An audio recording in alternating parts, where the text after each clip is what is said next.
Vamos a las entrevistas de hoy en Contacto Directo de Televistazo. En el 2018, el gobierno del expresidente Lenín Moreno convocó a un referéndum constitucional y entre las preguntas constaron inhabilitar políticamente a condenados por corrupción, dejar sin efecto la reelección presidencial indefinida, cesar a los consejeros de participación de la época y crear un consejo de transición que evalúe a las autoridades de control, entre otras preguntas. Fernando.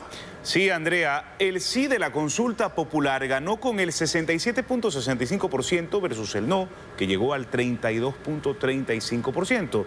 Entonces, el Consejo de Participación Transitorio evaluó a la Corte Constitucional, que venía actuando desde la época correísta, y se originó el concurso para los nuevos jueces, cuyo primer presidente fue el doctor Hernán Salgado Pesantes. Y es aquí donde quiere empezar el Consejo de Participación Ciudadana actual, revisando la cesación de esa Corte Constitucional. Esto amparados en la decisión de un juez del cantón Montecristi en Manabí. Lenín Artieda, listo ya para las entrevistas de hoy en Contacto Directo para hablar justamente sobre este tema.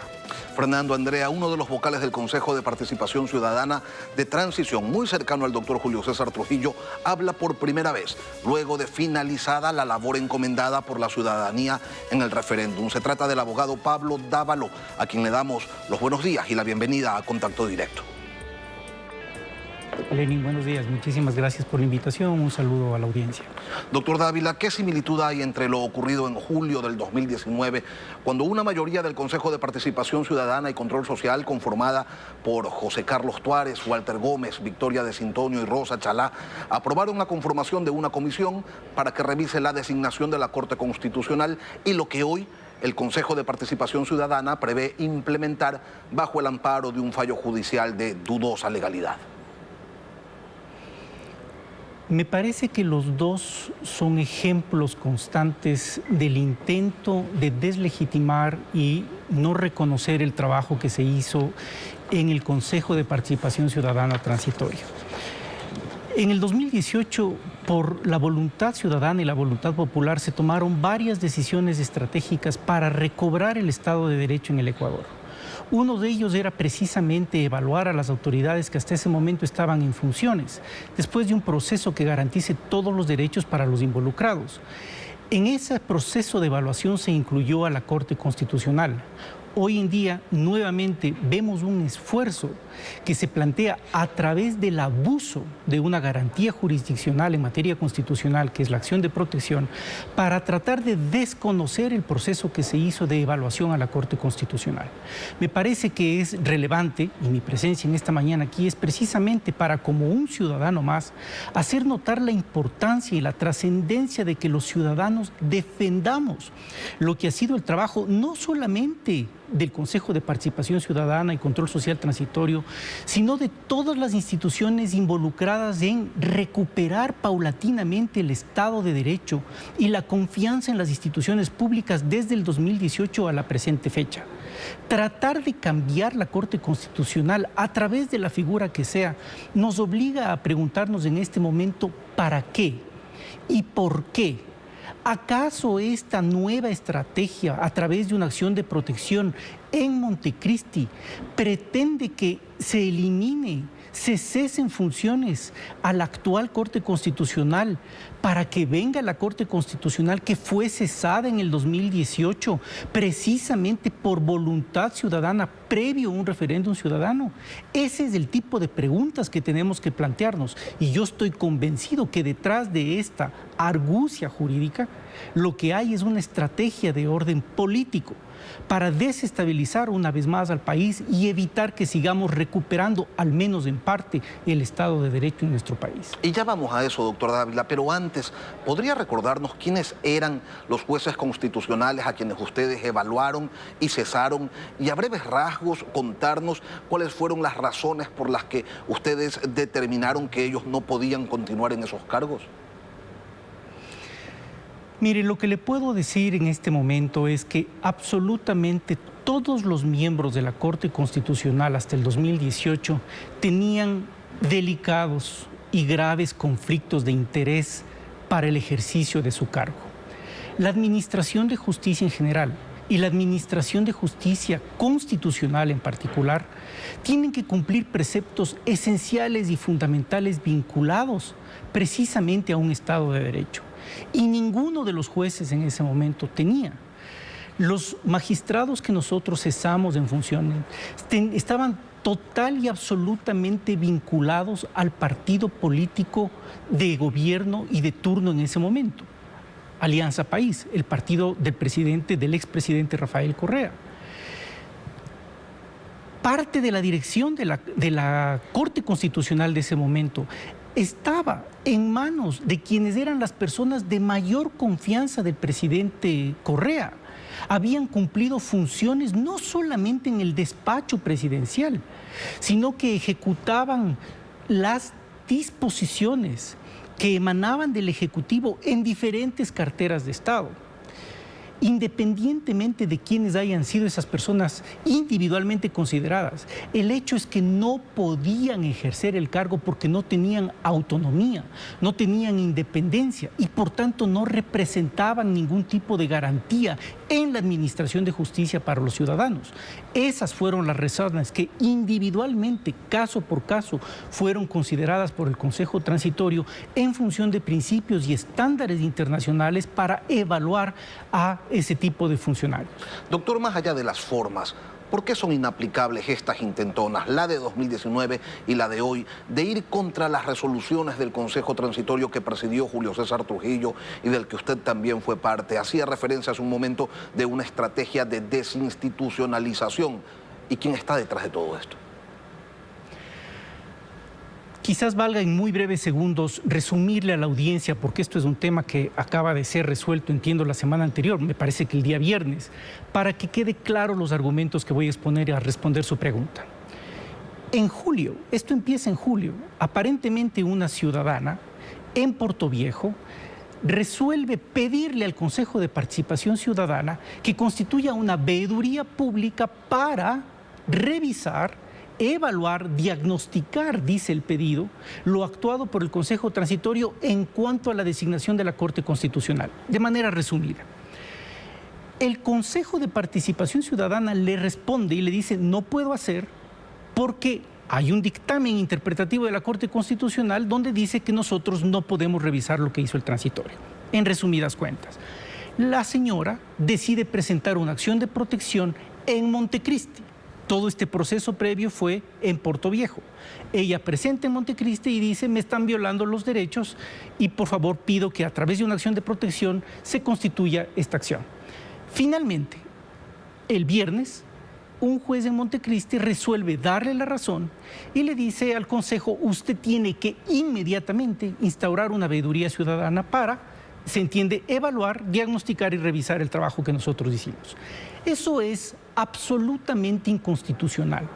Va en contra de principios previstos en la Ley de Garantías Jurisdiccionales y Control Constitucional y, como he dicho ya, atenta también contra principios fundamentales del Estado de Derecho en nuestro país. ¿Por qué? Porque hay una decisión fundamental de la Corte Constitucional, un dictamen interpretativo de la Corte Constitucional que para efectos de la ciudadanía debe entender que es el órgano máximo de interpretación constitucional a través de sus sentencias y dictámenes que son de cumplimiento obligatorio para todos los ciudadanos, que dice que las resoluciones del Consejo Transitorio, incluyendo el proceso que involucraba a la cesada Corte Constitucional, no pueden ser revisadas. Por tanto, lo que ha solicitado esta persona no afecta ningún derecho. Su petición afecta el derecho del resto de personas que queremos vivir en un Estado ordenado, de derechos y garantías, pero precisamente enmarcados en una igualdad para todos. ¿Y por qué enfatizo esto? Porque esta persona alega que se viola su derecho a la igualdad, alega que se viola su derecho a la participación y alega que se viola su derecho a la seguridad jurídica. Todos esos derechos los tenemos los ciudadanos. pero tenemos que ejercerlos en función de nuestras obligaciones también como ciudadanos. Y la primera obligación que tenemos todos es cumplir la ley y cumplir sobre todo la Constitución. No podemos andar pidiendo en todo lado que se ejerzan y se defiendan nuestros derechos como que los derechos no estuvieran anclados inmediatamente al ejercicio de una obligación. Y esa primera obligación de cualquier ciudadano en cualquier contexto social es respetar la ley. Y la ley en este caso interpretada por el máximo órgano de control constitucional, que es precisamente la Corte Constitucional. Este acto tiene que ser rechazado, pero para responder la segunda y última parte de su pregunta, aquí hay una estrategia de orden político que pretende restaurar el status quo de ese momento, en el cual teníamos órganos jurisdiccionales, teníamos órganos de control totalmente dependientes de una sola autoridad que administraba el Ejecutivo. El país, por supuesto que tiene que ver hacia adelante. Por supuesto que necesitamos construir un país mucho más positivo. Pero para ello tenemos que aprender del pasado y de nuestra historia reciente. No es posible que precisamente ahora, frente a un juez en Montecristi que no tiene absolutamente nada que ver con el lugar y la autoridad que emitió el acto, donde tuvo consecuencias del acto, ni siquiera con el domicilio de la persona supuestamente afectada en sus derechos, se pretenda ahora deslegitimar el trabajo que se construyó y que está avalado por el sistema jurídico, particularmente la Corte Constitucional. Doctor, ¿y quiénes? ¿Quiénes son los que tienen el ánimo de bajarse a la Corte Constitucional o al menos de deslegitimarla? Porque la ciudadana que interpuso la acción de protección parecería que no es nada más que un instrumento. Correcto. Es el Consejo de Participación Ciudadana. El ejemplo que usted ponía al inicio, Lenin, yo lo tomo como precisamente evidencia para graficar cómo el Consejo de Participación, uno de los tantos que hemos tenido en los últimos 4 años, quiso hacer esto anteriormente y no pudo llegar a feliz término con sus intereses. El actual Consejo pretende hacer exactamente lo mismo. Desde un inicio, las actuales autoridades y la mayoría de este Consejo ha pretendido perseguir la institucionalidad que cambió en este país. Particularmente, hablamos de la Fiscalía General del Estado y de la Corte Constitucional, que son dos elementos que puede ser que el país en general, incluyéndome, no estemos de acuerdo, particularmente respecto a la Corte Constitucional, de todas las acciones que se han hecho, pero son entidades independientes que nos han demostrado al país la virtud de tener órganos y particularmente órganos jurisdiccionales independientes, que no dependan de la autoridad de turno. Eso es fundamental, y pretender regresar a un escenario en el cual estos órganos, más el Contralor General del Estado, más todas las entidades de control, entiéndase las superintendencias, pasen a depender nuevamente de la voluntad de un actor, es lo más riesgoso para la institucionalidad de un Estado y para el ejercicio de los derechos en democracia de sus ciudadanos. Lo cierto es que el Consejo de Participación Ciudadana ha dicho que va a dar paso a la conformación de esta comisión, de esta veeduría, para que diagnostique y evalúe el proceso de designación de la Corte. ¿Y qué pasaría entonces, doctor, con las actuaciones, con las resoluciones de la actual Corte Constitucional?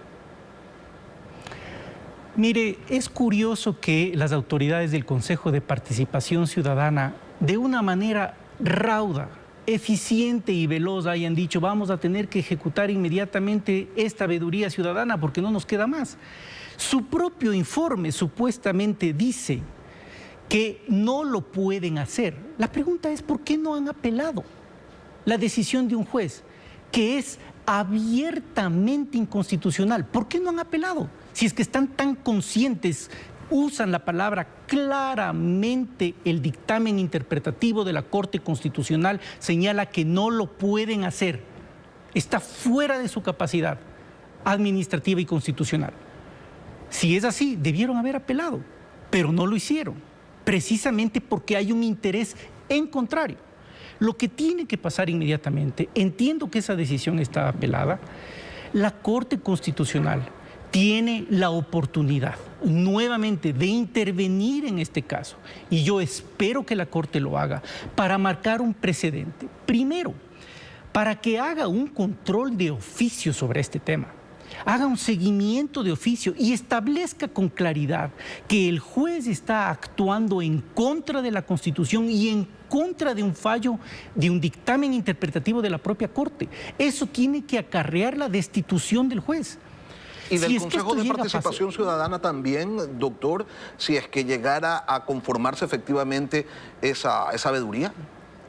Por supuesto, porque el Consejo estaría actuando en contra de una disposición y de un dictamen, como he dicho varias veces, interpretativo de la Corte Constitucional. Así que aquí son varias las autoridades que están poniendo en riesgo su representación. Y si tuvieran el más mínimo decoro primero, y segundo, respeto por la representación popular que tienen, deberían actuar en función al Estado de Derecho. Y esa es una obligación que tienen ellos, pero también los ciudadanos, para estar pendientes y velar que se cumplan con los principios que rigen el Estado de Derecho en cualquier parte y aquí en nuestro país. Pablo Dávila, ex consejero de Participación Ciudadana y Control Social de Transición. Gracias, doctor, por acompañarnos hoy aquí en Contacto Directo. Muchísimas gracias.